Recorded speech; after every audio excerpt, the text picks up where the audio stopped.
Halo semua, perkenalkan saya Rosalinda Askia Amelia Manurung dengan NIM 080111 282 328 064. Di sini saya akan menjelaskan hasil dari proyek mata kuliah pemodelan matematika dengan judul jurnal Prediction of Indonesian Inflation Rate Using Regression Model Based on Genetic Algorithm dengan nama artikel dari Join Jurnal Online Informatika, penulis Faisal Dharma Adinata, Sabrina, Astrid Noviana, Muhammad Tahir, Nirwana Hendrastuti, dan Wahyuno. Volume 5, nomor jurnalnya 1, tahun 2020. Pada jurnal ini terdapat abstrak, yaitu inflasi terjadi ketika terdapat peningkatan umum dan terus-menerus pada harga barang atau jasa di suatu negara. Penelitian ini bertujuan untuk memprediksi tingkat inflasi di masa depan guna membantu pemerintah merumuskan kebijakan ekonomi. Metode yang digunakan melibatkan analisis data historis, indeks harga konsumen atau IHK atau CPI, dan penerapan modal regresi berbasis algoritma genetik. Penelitian ini menentukan bahwa metode regresi sering digunakan untuk memecahkan permasalahan prediksi dan permasalahan dalam menentukan model prediksi optimal dapat diatasi dengan algoritma genetika. Model ini dilatih dan dievaluasi menggunakan data nyata IHK dari Bank Indonesia. Berdasarkan eksperimen, terbukti bahwa model yang diusulkan efektif dalam memprediksi tingkat inflasi dengan nilai mean squared error atau MSE sebesar 0,1099. Pemahaman terhadap prediksi ini sangat penting untuk menjaga stabilitas ekonomi dan perancangan. Adapun data yang digunakan dalam penelitian ini adalah data inflasi histori di Indonesia tahun 2006 sampai 2018 berdasarkan Indeks Harga Konsumen atau IHK yang diambil dari situs Badan Pusat Statistik. Pengambilan data untuk penelitian ini dikelompokkan menjadi dua bagian, yaitu data latih yang diambil pada tahun 2006 sampai 2014 atau selama 108 bulan, dan data uji yang diambil pada tahun 2015 sampai 2018 atau selama 48 bulan. Adapun strategi yang dilakukan dalam penelitian ini dengan memperhatikan parameter algoritma genetika yang dimasukkan untuk mendapatkan nilai fitness terbaik. Parameter tersebut meliputi tiga hal, yaitu jumlah gen, probabilitas crossover, dan probabilitas mutasi hasil prediksi dibandingkan dengan data yang ada, sehingga dapat diperoleh keakuratan untuk data inflasi yang relevan. Nilai keakuratan prediksi diukur dengan menggunakan MSE. Prediksi dikatakan semakin akurat dan baik apabila nilai MSE yang diperoleh semakin kecil. Adapun parameter yang digunakan dalam penelitian ini terdapat 5, yaitu yang pertama jumlah gen, probabilitas mutasi, probabilitas crossover, ukuran populasi, dan jumlah iterasi. Model yang digunakan dalam penelitian ini ada dua. Yang pertama, regresi linear berganda atau multi-path linear regression. Yang kedua, algoritma genetika atau genetic algorithm. Metode penelitian dalam jurnal ini dirancang untuk membangun model prediksi inflasi di Indonesia dengan memadukan teori inflasi, pendekatan regresi linear berganda, dan optimasi dengan menggunakan algoritma genetika. Berikut ini adalah penjelasan dari setiap tahap dalam metode penelitian. Yang pertama ada inflasi. Inflasi adalah kecenderungan meningkatnya harga barang dan jasa secara umum dan terus-menerus dalam suatu periode waktu. Rumus untuk menghitung inflasi ini berdasarkan CPI, yaitu inflation sama dengan CPI T dikurang CPI T kurang 1 per CPI T kurang 1 dikali 100%, di mana CPI T adalah CPI bulan saat ini dan CPI T kurang 1 adalah CPI bulan sebelumnya. Adapun contoh perhitungan dari inflasi, uh, CPI Maret tahun 2019 sebanyak 135,8, dan CPI April tahun 2019 sebanyak 136,49. Setelah dilakukan perhitungan didapatkan 0,44%.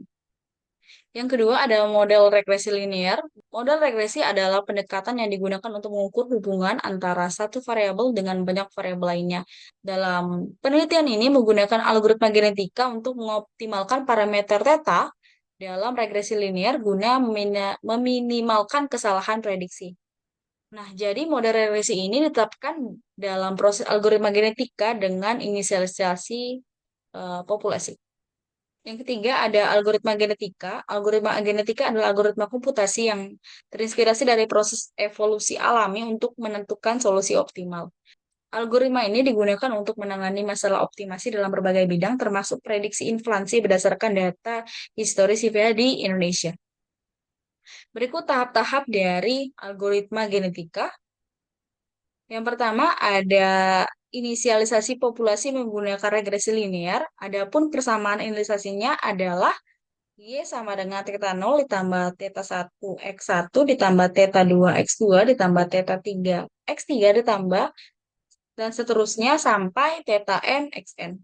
Di mana Y adalah prediksi tingkat inflasi atau CPI pada bulan tertentu, theta adalah parameter, X adalah nilai di bulan sebelumnya, N adalah jumlah variabel independen. Tahap kedua adalah representasi kromosom yang mana setiap kromosom adalah array bilangan real yang mempresentasikan parameter theta dan panjang kromosom N ditambah 1 sesuai dengan jumlah parameter dalam persamaan regresi. Representasi kromosom dapat kita lihat pada tabel 1 yang tertera di layar. Selanjutnya ada perhitungan nilai fitness. Fitness dihitung berdasarkan nilai mean squared error atau MSA dari hasil prediksi terhadap data aktual. Yang mana persamaan yang akan digunakan dalam perhitungan nilai fitness adalah dapat kita lihat pada layar. Ya, ini. Di mana N adalah jumlah variabel independen, YI adalah nilai prediksi, YI aksen adalah nilai CPI dasar. Berikut adalah contoh perhitungan prediksi menggunakan persamaan.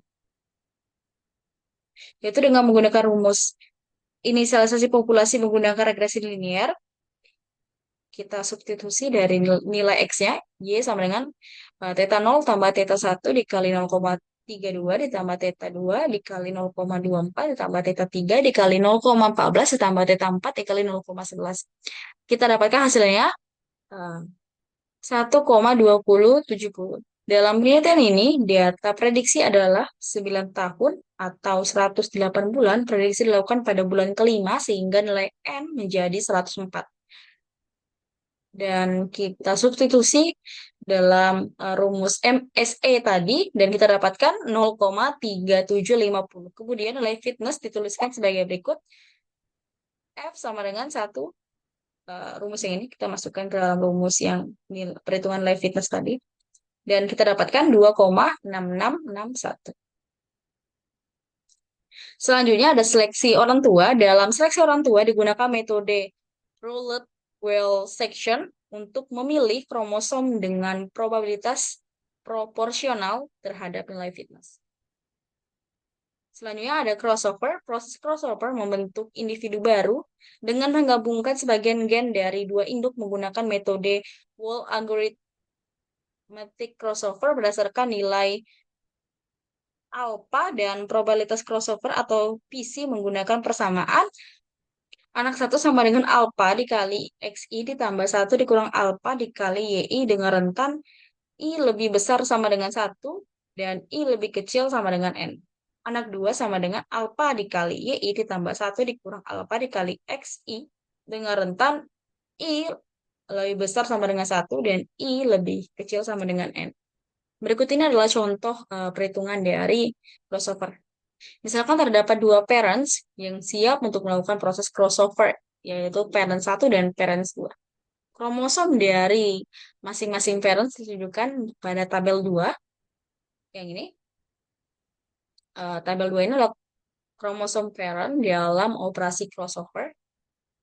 Nilai alpha ditentukan secara acak antara 0 hingga 1. Dalam hal ini diberikan misalnya nilai alfanya sama dengan 0,4, maka proses perhitungan untuk setiap kromosom dapat dituliskan sebagai berikut. dari rumus yang ini tadi, kita dapat mensubstitusikan, yaitu anak satu sama dengan 0,4 dikali 0,8531 yang ini, ditambah 0,6 dikali 0,1988 sama dengan 0,4605. Anak kedua, 0,4 dikali 1988 XI-nya, YI, berarti alfa dikali YI ya, ditambah 0,6 dikali eh, XI 0,8531 sama dengan 0,5913. Crossover dilakukan dengan memilih nilai gen secara acak sehingga hasil untuk keseluruhan kromosom anak satu dan anak dua ditunjukkan pada tabel 3. Hitungan crossover juga dilakukan pada semua gen. Berikut ini adalah tabel 3 yaitu kromosom anak hasil operasi crossover dengan alfa 0,4. Dapat dilihat pada layar. Ini anak satu dan ini anak. Selanjutnya ada mutasi.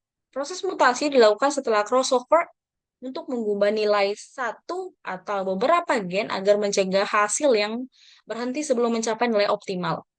Jumlah individu yang dimutasi ditentukan oleh probabilitas mutasi atau PM. Penelitian ini menggunakan metode uniform mutation, yaitu mengganti gen tertentu dengan nilai acak antara 0 atau 1 agar solusi tetap valid. Sebagai contoh, gen keempat diubah menjadi nilai 0,21. Contoh hasil mutasi menggunakan metode uniform ditunjukkan pada tabel 4 sebagai berikut yang tertera di gambar. Selanjutnya ada elitisme. Proses elitisme merupakan proses seleksi individu yang akan bertahan dan akan dibawa ke generasi berikutnya atau iterasi berikutnya. Dalam penelitian ini, proses seleksi dilakukan dengan mengurutkan nilai fitness terbaik dari semua individu dalam populasi. Sebagai contoh, jumlah individu hasil reproduksi adalah 20, sedangkan generasi pertama memiliki 100 individu.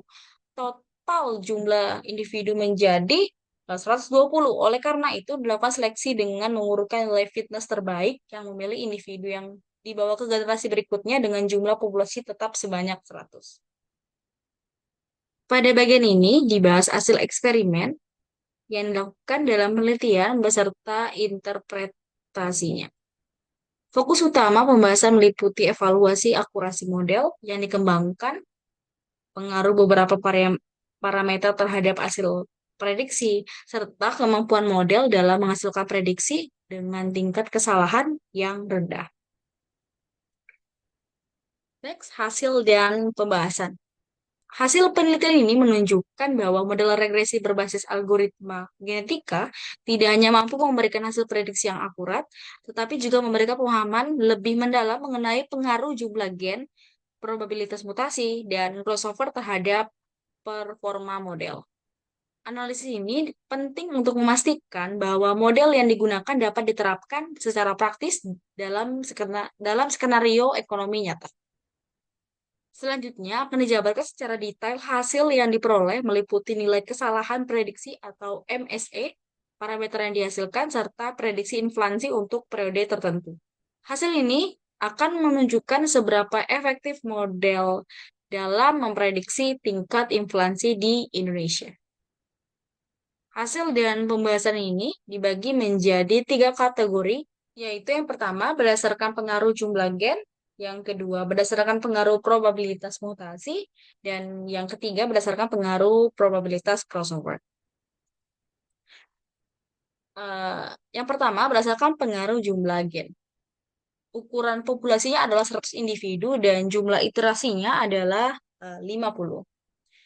Eksperimen variasi jumlah gen menunjukkan bahwa jumlah gen 2 menghasilkan nilai MSE terkecil 0,2009 dan fitness value tertinggi 4,9842. Dalam percobaan ini, jumlah gen yang lebih banyak atau lebih dari 10 menghasilkan nilai fitness yang lebih buruk. Ini terbukti bahwa peningkatan jumlah gen akan menurunkan nilai fitness secara terus-menerus. Selanjutnya, yang kedua berdasarkan pengaruh probabilitas mutasi.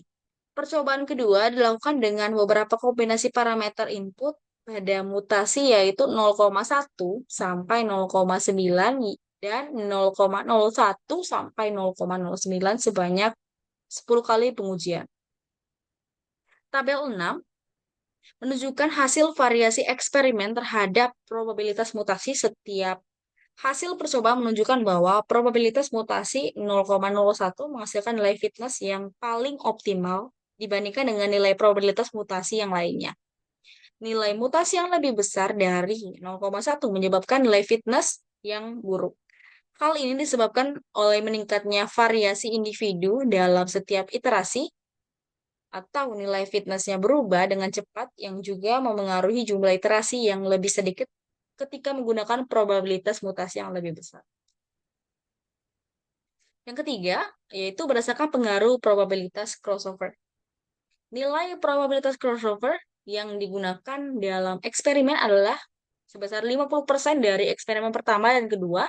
Dari hasil tabel 7 yang dapat kita lihat ini, untuk kasus dengan jumlah iterasi yang banyak, hasil eksperimen menunjukkan bahwa nilai fitness value cenderung lebih tinggi dengan kombinasi parameter lainnya, yaitu jumlah gen dan probabilitas mutasi yang saling berhubungan. Hal ini menunjukkan bahwa probabilitas memengaruhi variasi hasil dari individu anak. Dan tabel menunjukkan pengaruh variasi probabilitas crossover terhadap hasil model. Dalam eksperimen dengan jumlah iterasi yang banyak, pengguna probabilitas crossover yang sesuai dapat mengurangi jumlah iterasi yang dibutuhkan meskipun perubahannya relatif kecil. Berikut ini adalah kelebihan dan kekurangan dari penelitian jurnal ini. Kelebihan penelitian ini terletak pada penerapan kombinasi antara regresi linear berganda dan algoritma genetika yang terbukti efektif dalam mengoptimalkan prediksi inflasi dengan tingkat kesalahan yang rendah. Model ini mampu memanfaatkan data historis CVX secara optimal untuk menghasilkan prediksi yang akurat. Selain itu, pengujian terhadap berbagai parameter seperti jumlah gen, probabilitas mutasi, dan crossover memberikan pemahaman yang lebih mendalam mengenai pengaruh masing-masing parameter terhadap performa model. Namun, penelitian ini memiliki keterbatasan karena hanya menggunakan data CVI tanpa mempertimbangkan variabel ekonomi lain yang juga berpotensi mempengaruhi tingkat inflasi secara signifikan. Di sisi lain, meskipun algoritma genetika efektif dalam proses optimasi, metode ini memerlukan sumber daya komputasi yang cukup besar dan waktu pemrosesan yang lebih lama, terutama ketika ukuran populasi dan jumlah iterasi meningkat. Kesimpulan dari jurnal ini adalah metode regresi yang dikombinasikan dengan algoritma genetika terbukti mampu memprediksi tingkat inflasi secara efektif ditunjukkan oleh nilai MSE sebesar 1,1099 pada tahap pelatihan. Jumlah gen optimal yang menghasilkan nilai fitness tertinggi adalah 2. Probabilitas mutasi terbukti berperan penting dalam mempercepat mencapai nilai fitness optimum karena semakin tinggi nilai mutasi, semakin besar pula variasi individu pada setiap iterasi. Sebaliknya, perubahan pada probabilitas crossover tidak menunjukkan pengaruh yang signifikan terhadap nilai fitness. Sekian dari saya tentang review jurnal pemodelan matematika dengan judul Prediction of Indonesian Inflation Rate Using Regression Model Based on Genetic Algorithm. Uh, Apabila ada salah kata, saya mohon maaf. Saya ucapkan terima kasih.